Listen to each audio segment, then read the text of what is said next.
rí bá ti fẹ́ o láhàólá. APC APC orúkọ mi ni Honorable Isiaka Leke Salami party chairman Kájọlà local government. A kí gbogbo wa pé a kú oríire Olúwa yóò jẹ́ kí ayọ̀ wa ó dalẹ̀. Ẹgbẹ́ wa APC iwájú ọ̀pá ìpínlẹ̀ wọn máa ré sí. Gbogbo àwa tí ó bá jẹ́ bí a ní ìbínú lára tàbí èdè àìyedè bá wà ẹ jẹ́ ká fi sùúrù sí. Ṣàyínà ọmọ pẹ̀lá ìwé wọlé dé. Ṣàyínà ọmọ pẹ̀lá o. Ọmọdé láyé lọ́rùn kò ní jẹ́ òtẹ́ o. Aláwùrà bí a ti ẹlẹ́yìn o. Ìwé wọlé dé. Ṣàyínà ọmọ. Àdìsá Bísọ́lá dúdú tún báyìí, Ṣàyínà mi o. APC Ṣínà jẹ́ òsì Ṣínà Ṣínà jẹ́ APC. Ìjọba ti ní nǹkan ṣe ló máa ní ìgbà tó ń bá déjọba tó ń gbé bẹ̀rẹ̀. Àbẹ̀rẹ̀ at least bó ṣe bí bíríìjì táwọn ènìyàn ti wú àkọ́kọ́ tí ẹ bẹ̀rẹ̀ sí ń ṣe nǹkan láti bẹ̀ láti sìn. Títọ̀rọ̀ education tó dẹ̀ ń sọ lọ́wọ́lọ́wọ́ báyìí à ń kọ́ hostel kan fún wọn lọ́wọ́ ní NYSC. Reason tá a ṣe ń kọ́ hostel yẹn fún wọn lọ́wọ́ ní NYSC òun ni pé kẹ́nu wá lè gba ọ̀rọ̀ láti lè gba teacher lọ́wọ́ wọn wọ́n lè tún máa post àwọn teachers sáwọn schools láti lè máa kọ́ àwọn ọmọ wa. So iṣẹ́ ti bẹ̀rẹ̀ already. Àdìsá wọn ń bínú orí. Wọ́n lọ́jọ́ bẹ́ẹ̀ sáàbì sọ̀rọ̀ pé wúlé lọ́jẹ́. Wọ́n lọ́yìn máa sọ̀rọ̀, Adébẹ̀rẹ̀ àkújẹ́. Ẹ̀jẹ̀ ó lẹ́nu péréke yàtọ̀. Àdìsá ti yẹ yàtọ̀. Ó dàbí pé àgbọ̀ nǹkan tí Ṣínà sọ o. Wọ́n ní bíríìjì tèmi gbà wá yẹn tí irin tó wà lẹ́gbẹ̀ẹ́ ó ti wó sọ́tún ó ti wó sósì wípé lẹ́sẹ̀kẹsẹ̀ àwọn máa bẹ̀rẹ̀ iṣẹ́ lórí ẹ̀. Ẹ bá mi fún ọ ní àtẹ́wọ́. Ẹ jọ̀ọ́, ohun tá à ń wí lóde yìí. Tẹ̀síwájú. APC APC adúpẹ́ ní Ọlọ́run ẹ dẹ́kun gbogbo ọmọ ìtẹ̀síwájú Ìṣẹ́yìn Kájọlà iwájú ẹ fi ara balẹ̀. Ṣínà Ayọ̀ ó gbé ìlú àrán wá sí ọ̀dọ̀ wa àwọn mẹ́rẹ̀ẹ̀rin. Ìlú yẹn ewé kókò la fi sè é. Bẹ́ẹ̀ni. Gẹmugẹmu ni kọ́kọ́ rẹ̀. Bẹ́ẹ̀ni.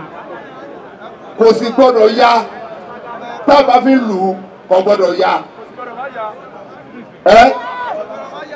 Ẹ gbọ́ Ṣínà Ayọ̀ ó gbé ìlú àrán wá.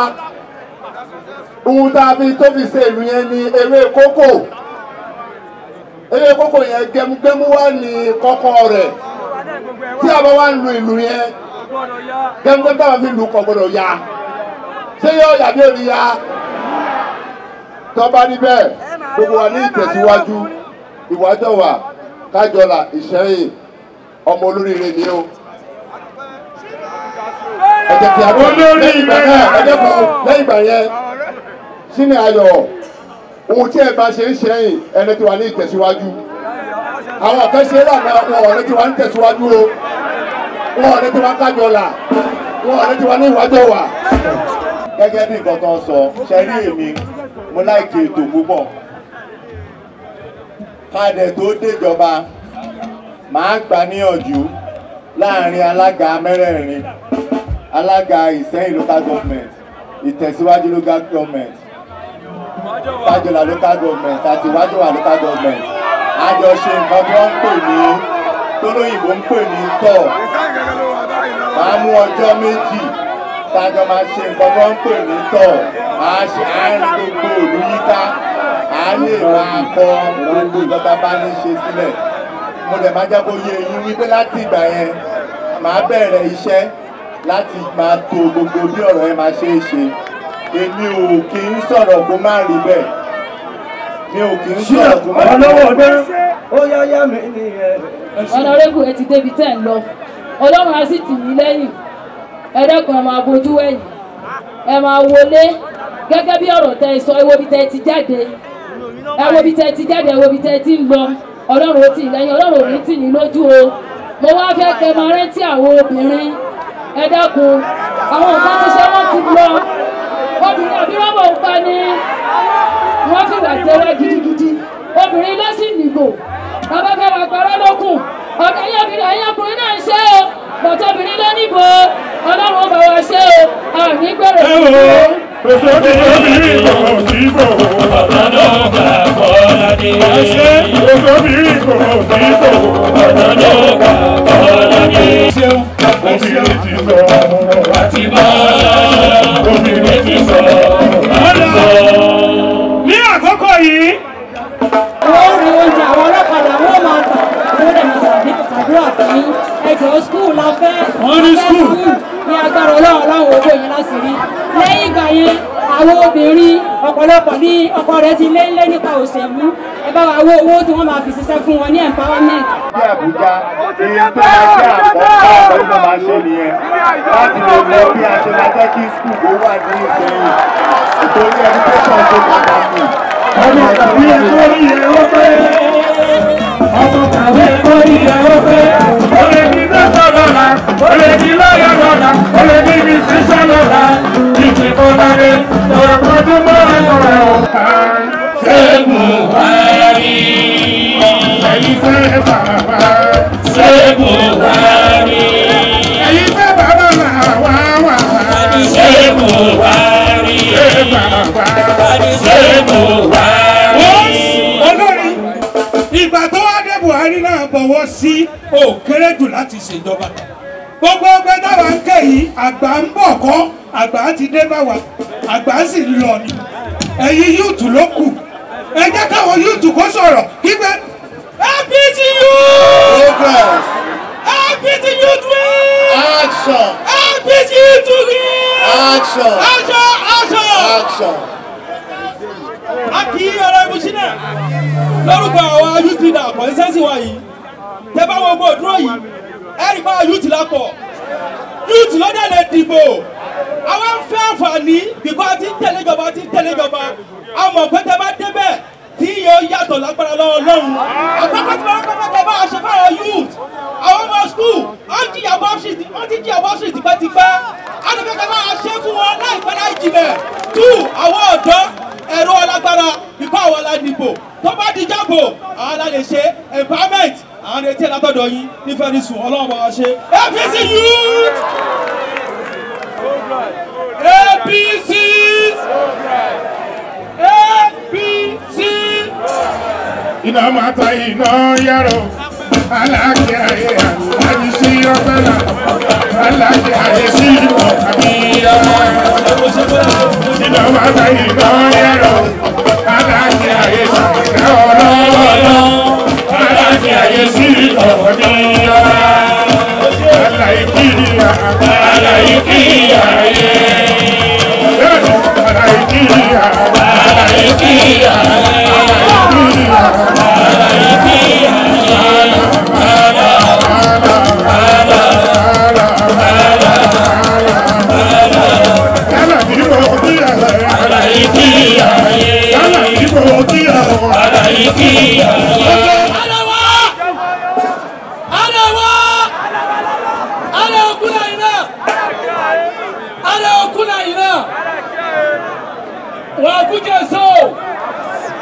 wa kuke so ba kwa magana da jile kuma tsona ina arewa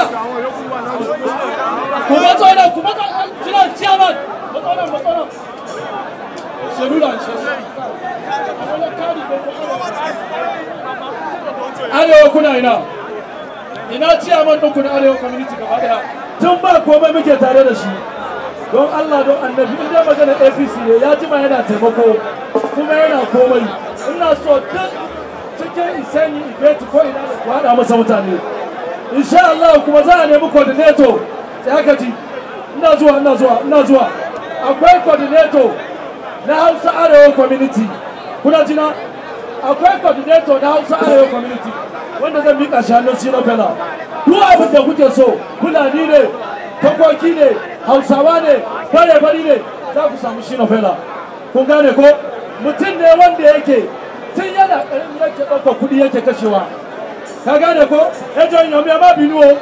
Ẹgbẹ́ ti tí mo sọ. Kuna ji ko? Mutum ne mai kashe kuɗi. To saboda haka don Allah don Annabi ina so ku rike shanu ɗaya. Arewa! Arewa! Arewa! Wa kuke so? Wa kuke so? Wa kuke so?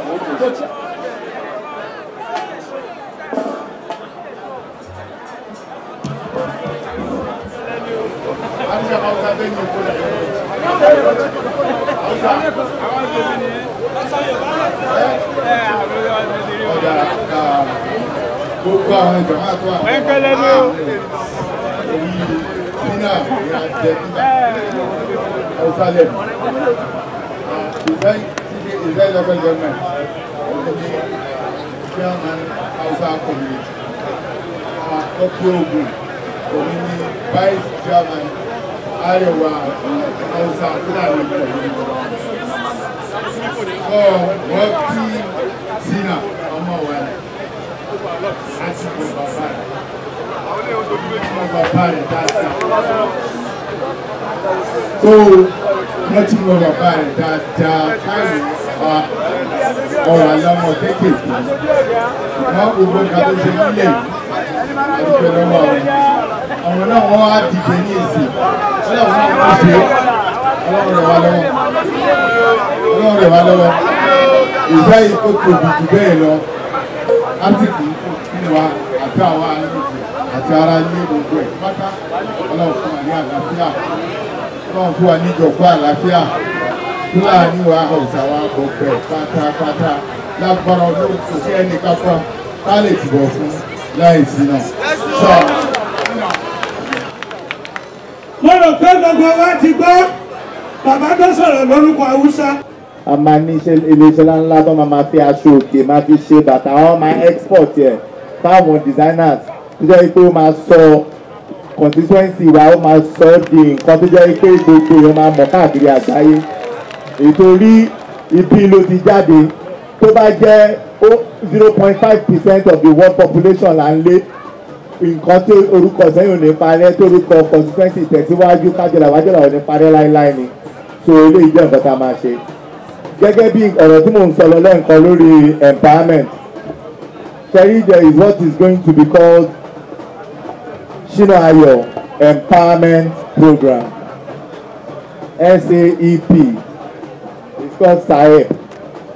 Sherry, Shina Ayo Empowerment Program yìí, òun la máa fi ṣe basis structure bí iṣẹ́ máa ṣe é ṣe, because ṣé mo pé tá a bá wà nínú ilé yín tẹ́ bá fẹ́ tanná lára ògiri tẹ́ bá bọ́ sára switch tẹ́ bá ṣẹ́ switch yẹn ní nǹkan tí wọ́n bá tàn nǹkan tó tanná yẹn kò ń ṣara switch yẹn ló ti tàn structure ló débẹ̀ because iná tó tàn lára ògiri yẹn ó ní nǹkan tó gbé lórí òpó ó ní bó ṣe gbé lórí transformer láti gbé lórí títí tó fi gbé dé NEPA office ní láti NEPA tó fi dé dan ṣé mo pé structure ló ń jẹ́ bẹ́ẹ̀ so ní the empowerment program yìí ẹ mọ̀ pé constituency wa ó pín sí local government mẹ́rin so mo tún wá ń ṣe ètò yẹn láti ya structure tó jẹ́ pé each local government kankan mo ti pín sí zone mẹ́rin ní Ìsẹ́yìn local government zone 1 ó máa jẹ́ Adó Àwáyé Akínwùmí àti Òṣogùn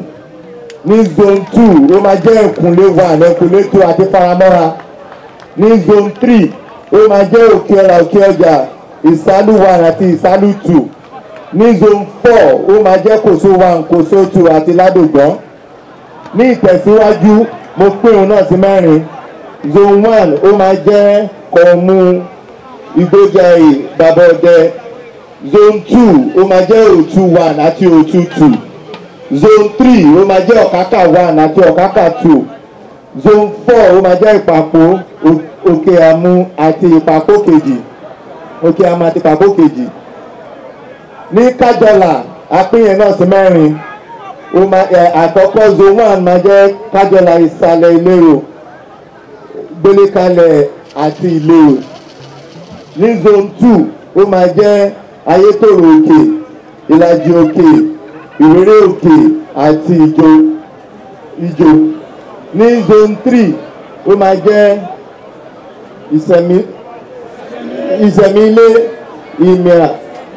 ìmìà ìlú àti ìmọ̀ba àti òkè ògùn.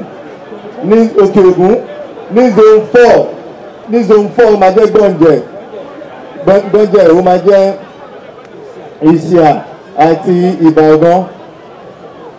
Ní zone ní ìwájọ́ àpéyẹ náà sí zone 4. Àkọ́kọ́ máa jẹ́ òkè àfin ìgànná, ìsàlẹ̀ ayédè ìgànná, ọjà ọba ìgànná. Ní zone 2 ìyẹn máa jẹ́ balógun ìgànná, òkè àdúrà ìgànná ẹlẹ́kọ̀ọ̀kan. Ní zone 3 ìyẹn máa jẹ́ ìwéré ilé àti ìtàṣà àti ìdí òfàgọ́. Ní zone 4 a máa ní ìjó, ìdíkòlé àti ìlàjì ilé. Ṣẹ́rí nǹkan tí mo ṣe níbí òun ni pé òun lolóyìnbó ń pè ní structure. Ní gbogbo zone tí mo sọ yẹn mo máa ní aṣojú kankan ní gbogbo zone yẹn, táwọn ẹ máa jẹ́ zonal coordinator. So ní local government kankan a máa ní zonal coordinator 4. Àwọn zonal coordinator 4 yẹn wọ́n máa report fún aṣojú mi ní local government coordinator. Ní ti empowerment program mi ni kò ní í ṣe pẹ̀lú ti ìjọba. Ṣé ń gbọ́? Ní ti empowerment program tó fẹ́ ṣe láìpẹ́ yìí ni sínú ayọ̀ ó sì ṣe é kó tó déjọba ni. Bẹ́ẹ̀ni, so ṣe wá rí so àwọn ní local government 4 táwọn zone 4 bá report sí local government 4, àwọn local government 4 náà wọ́n máa report sí sínú ayọ̀ empowerment program administrator tó máa jẹ́ aṣojú ìyẹn lèmi àti ẹ̀ máa sọ̀rọ̀. So tó máa ń bá mi sọ̀rọ̀ ní zone 1 kájọ làwọn máa gbọ́. Tí n bá wà l'Ábújá, tí n bá wà nílé, tó bá ti sọ̀rọ̀ níbẹ̀ náà yín sọ ló ṣe ń kàn mí lára. Tó bá ń bá mi sọ̀rọ̀ ní Adó Àwáyè, tó bá ti ń bá zonal coordinator sọ̀rọ̀ mo ti ń gbọ́. So kò ń ṣe wípé ìtẹ́ máa sọ pé ẹ rí mi. So ètò ti wà láti rí mi. So òun ni ètò tó wà nílẹ̀ yìí. Wọ́n ló wà lójú screen báyìí ṣe ń sọ̀rọ̀ lọ́wọ́. Tó bá wo screen yẹn ti rí. Tó wá rí fọ́ọ̀mù yìí ó ṣe pàtàkì púpọ̀. Ẹni tí ò bá mọ̀ fíìlì, àwọn zonal coordinator ẹ máa bọ́ oníkálukú fíìlì ẹ̀. Reason tá a ṣe máa fíìlì fọ́ọ̀mù yìí òun ni wípé ó máa tọ́ wa sọ́nà láti lè mọ iye èèyàn tí ó need empowerment, láti lè mọ iye ọkùnrin wọn, láti lè mọ iye obìnrin tó wà ń bẹ̀, láti lè mọ iye ọmọdé, láti lè mọ iye àgbàlagbà, láti lè mọ oníṣẹ́ ọwọ́ àti oníṣòwò. Ṣé mọ̀ pé tí a bá ní gbogbo information yìí òun lèèyàn máa mọ ibi tó yẹ kéèyàn ti ṣe gbogbo nǹkan tó yẹ kéèyàn ṣe. So mo rọ gbogbo wa láti ọ̀la lọ àwọn fọ́ọ̀mù ìmọ̀ bẹ̀rẹ̀ sí ń jáde nǹkan tó máa kárí ni, torí ọdún 4 la máa fi ṣe. Bàbá dẹ̀ ti bẹ̀rẹ̀ láti ìsìn, mo lè sọ fún yín, Ìsẹ́yìn is just 600,000 people. Tàbá wo Tẹ̀síwájú, tàbá wo Kájọlà, tàbá wo Wájọlà, tàbá pa ogbó ẹ̀kọ́ àti 1.5 million people. Lọ́dún 4 àti tá àbáníṣẹ́ ṣe ni ò ní kárí. Èmi dẹ̀ jẹ́ kó yá yín lójú kó máa kárí. Mo á fẹ́ ká fi sùúrù àti ká fi ìfọ̀kànbalẹ̀ ká máa fi ṣe. Ṣé mọ̀ pé tá a bá da omi sórí ẹsẹ̀kẹsẹ̀ kan ló máa dín ẹsẹ̀. So tí ò bá ti kàn ẹ́, tó bá ti kan ara lé ẹ, ìwọ náà ní sùúrù, tó bá ti kẹ́ni yẹn ó máa pọ̀ wọ́n náà. So ṣùgbọ́n mo fi dá gbogbo yín lójú wípé empowerment program yìí ó máa kárí. Ṣùgbọ́n lọ́wọ́ bá ṣe wáyé tó yẹ pé agbó APC la wà báyìí bí wọ́n ṣe wáyé, àwa tó kọ́kọ́ máa kàn náà lélẹ́yìí. Bàbá tó bá kàn wá á tún máa kàn àwọn náà tó tún kù náà díẹ̀díẹ̀ because wọ́n sọ wípé ara ilé ẹni bá ṣe kọ́kọ́ bá ṣe wáyé àwa náà ló yẹ kó kọ́kọ́ kàn kó tó gbọ̀n tó lẹ́yìn náà lẹ kọ́kọ́ máa àwọn abalajọ́ ń fara kọ́kọ́ ṣe. Ṣùgbọ́n gbogbo ẹ̀ náà ni mo fẹ́ sọ kó máa kárí. Fẹ̀ǹtì ò bá tí ì kàn kó má wọ́ọ́rì ó létò ó máa kan gbogbo alágbára Ọlọ́run. Òkè Ògùn ò ní bàjẹ́ o, Ìsẹ́yìn ò ní bàjẹ́, Ìtẹ̀síwájú ò ní bàjẹ́, Kájọlà ò ní bàjẹ́, Ìwájọwà ò ní bàjẹ́. Ọlọ́run á ṣínà ayọ̀ fún gbogbo wa o. APC mo dúpẹ́ lọ́wọ́ gbogbo èèyàn tó wà níbí o tó wá délé ni. Mo fi àkókò yìí mo fi dúpẹ́ lọ́wọ́ president wa President Muhammadu Buhari fún bàbá Buhari. Mo fi àkókò yìí mo fi dúpẹ́ lọ́wọ́ leader wa ní Ọ̀yọ́ state Governor Isiaq Abiola Ajumobi. mo fi àkókò yìí mo fi dúpẹ́ lọ́wọ́ national leader wa aṣíwájú Bọ́lá Ahmed Tinubu Jagaban. Mo wá dúpẹ́ lọ́wọ́ gbogbo àwọn party chairman, mo dúpẹ́ lọ́wọ́ gbogbo àwọn women leader, mo dúpẹ́ lọ́wọ́ gbogbo àwọn youth leader, mo dúpẹ́ lọ́wọ́ gbogbo àwọn ọmọ ẹgbẹ́, mo dúpẹ́ lọ́wọ́ gbogbo àwọn ẹbí àtàrà, gbogbo ẹ̀ tó jáde. Ọlọ́run tó ṣọ́ wa débí, Ọlọ́run aṣọ́ wa padà délé láyọ̀ o. Láti ìsìn ọ̀rọ̀ wa gbogbo máa wá dayọ̀ á ní máa padà sábúrú o. Gbogbo nǹkan tẹ́lẹ̀ kọ̀ọ̀kan máa ń fẹ́ ní dáadáa, òun lọ́lọ́run máa ṣe fún wa. Lẹ́yìn ilé yìí ká ṣe fàájì ara wa lókun, so Kọ́ládé á ṣeré gẹ́gẹ́ bí mo ṣe sọ. Ṣùgbọ́n Alhaji Rasidi Ayinde Merengue ó náà ní ọkọ̀ ṣeré fún wa. Over to you, sir. Mo dúpẹ́ lọ́wọ́ Pẹ̀nkẹ́lẹ́mẹ́s Báyọ̀ Adélábù, àwọn náà wọ́n kọ́ àdúró tí mo dúpẹ́ lọ́wọ́ ẹ̀gbọ́n mi BKK, mo dúpẹ́ lọ́wọ́ Láìdókòfòrọ́lá, mo dúpẹ́ lọ́wọ́ Yorùbá Alẹ̀, mo dúpẹ́ lọ́wọ́ gbogbo èèyàn àti gbogbo káńsì, gbogbo èèyàn pátápátá mi lè dúpẹ́ tán. Ẹ ṣe púpọ̀.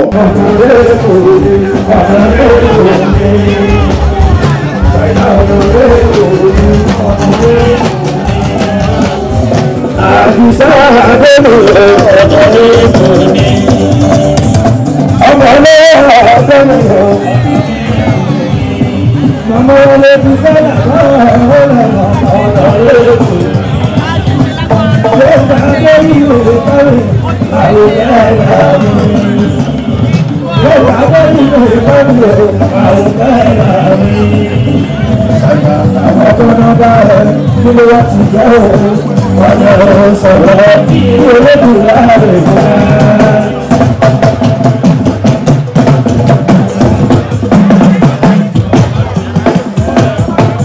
Nítorí bàbá àtọ̀sọ̀ tọ́ra wéèrè. Àṣìṣù àgbẹ̀ gbogbo lọ́lọ́gbọ́dún. Mo lọ́nà ìtọ́lọ́run bá àtọ̀sọ̀ tọ́ra wéèrè.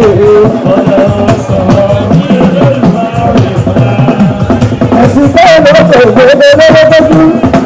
Níbi náà jẹ́ àyè ìgbèkè gbogbo lọ́lọ́gbọ́dún ló ń jẹ́ àyè. Gbogbo àwọn ọlọ́tọ̀ọ́lọ́tọ̀ gbogbo wọn ṣe ẹ̀kú àbíyèsí àbísà ọmọ ọ̀fẹ́ náà sí ìrẹ́rẹ́ aláwùsá gbogbo arẹwà ọ̀nà àpapọ̀ gbogbo ní aláìjíríà lé gbogbo arẹwà ọ̀nà àpapọ̀ má gbàgbé wọn sí ìwọ́wọ́ àjíwọ́ mi. Bàbá bàbá àwọn onígbà ọ̀wàyà ẹ̀ṣẹ́ àdúgbò ó ti bẹ̀rẹ̀ ìgbè lára láti jó.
To represent my people from Ìsẹ́yìn Tẹ̀síwájú Kájọlá Ìwájọwà Federal Constituency at the Federal House of Representatives come 2019.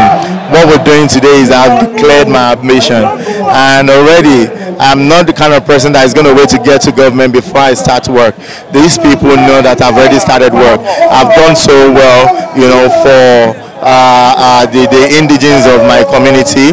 Like last year, we had the Pella Unity Cup, which was focused at building by encouraging unity among our diverse communities, and at the same time to do some youth empowerment. Also, I'm going to be doing some empowerment for the women and even for the for the old ones.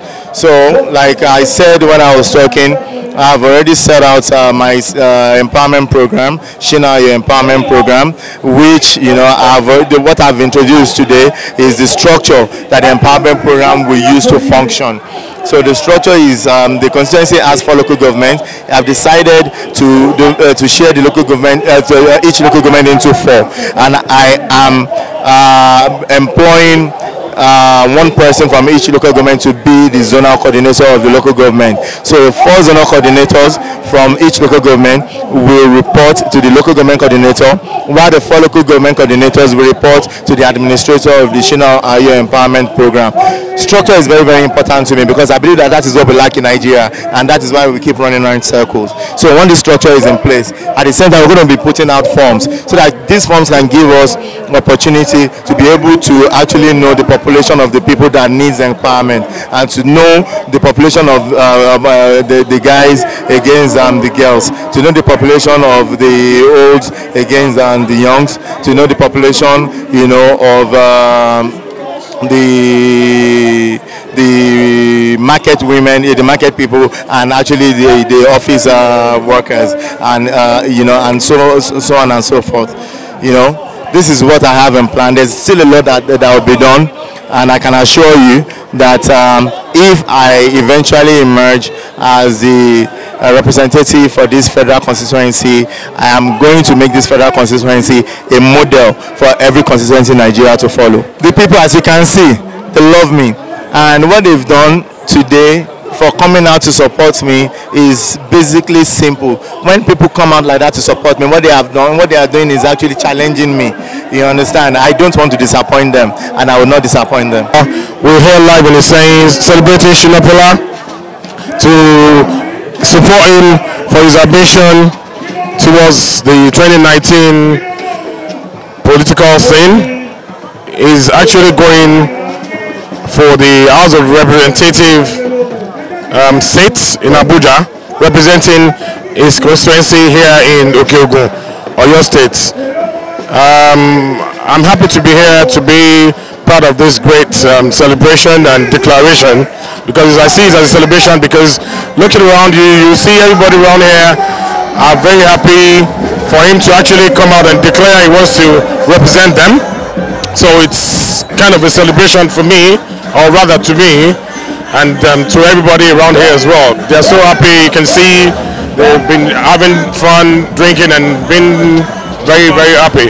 Well, I don't have much to say today, but I just want to pray for him. I wish him the very, very best in whatever he lays his hands on concerning this ambition of his. Thank you. God bless Nigeria. APC. God bless. Okay, man. Okay, let's go. Come on, Lobe. Come on, Lobe.